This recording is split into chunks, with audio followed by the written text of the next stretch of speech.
Like, share, and subscribe. Hello everyone, Pro Drum Tech drummer and YouTube educator Kenny Sharretts coming to you from my home practice studio with the next video in my series on how to make a great at-home practice pad kit using the Yamaha EAD10 and some Yamaha triggers. That way when you practice at home, you hear this.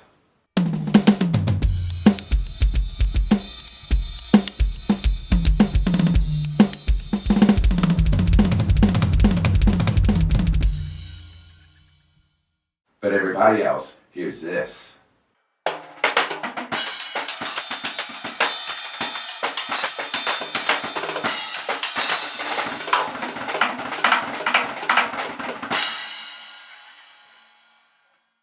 Now, a factor in a practice kit like this is very important, especially at this time when a lot of us are sheltering at home or our loved ones are working from home and we don't want to drive them nuts with our practice.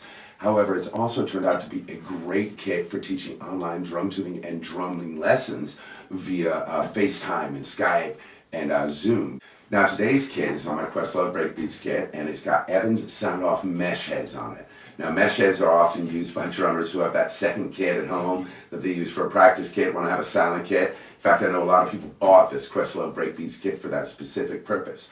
So for those people, or really anyone who wants to learn how to set up a set of mesh heads like these EVANS sound-off heads with some triggers from Yamaha, or pretty much any trigger you want to use, but especially with this Yamaha EAD10 behind me, come on in because I'm going to show you all about it.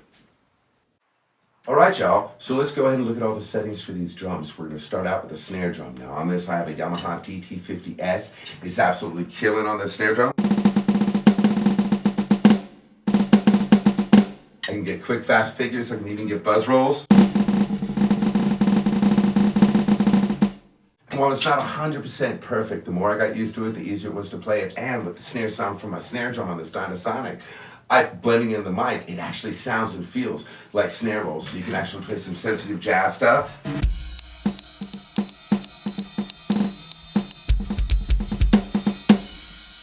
get the sensitivity you need, yet still lay into the snare drum.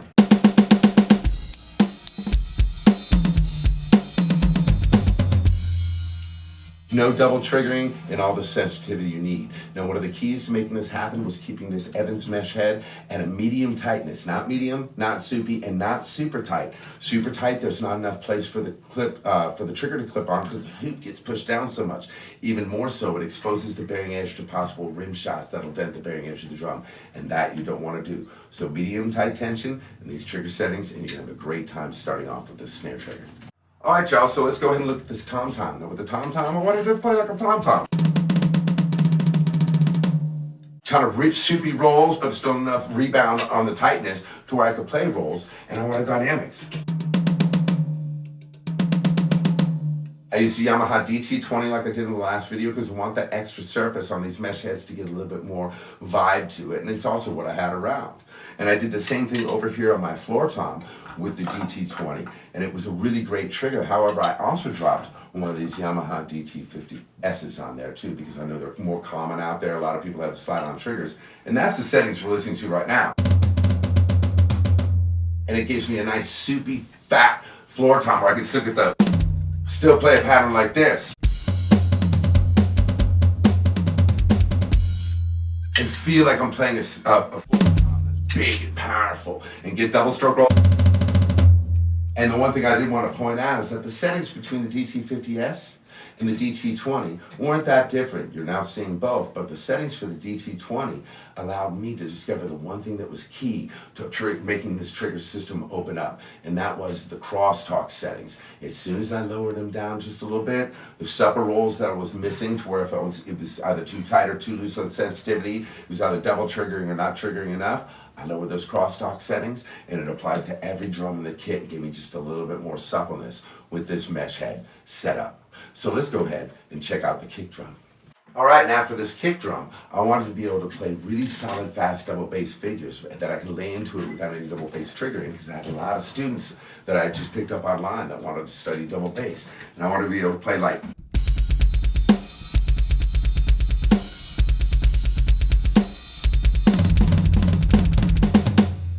and be able to play something fast and crisp figures where I'm really digging in.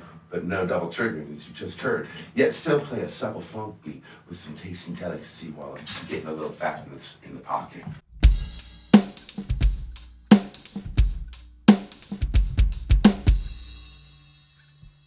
And kind of play with that kind of jazzy funkiness, and this bass drum setting gives me everything.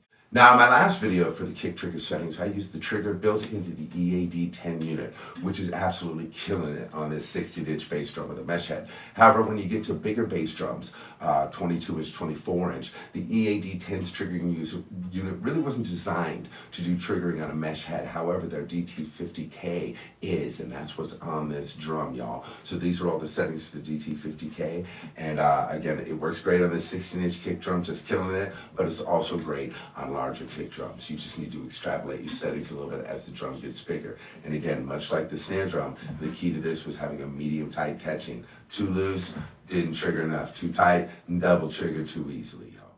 So the last set of settings that we're dealing with this is the clap pad. Basically, I just plugged it in, y'all. Yamaha equipment has a sensor that lets it know if one of its triggers or pads is plugged in and gives you a great preset to start from.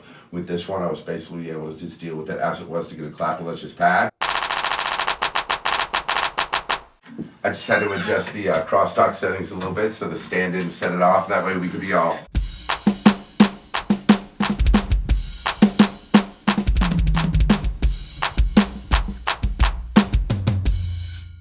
and have fun playing this kit, y'all, and that's what this kit is, fun.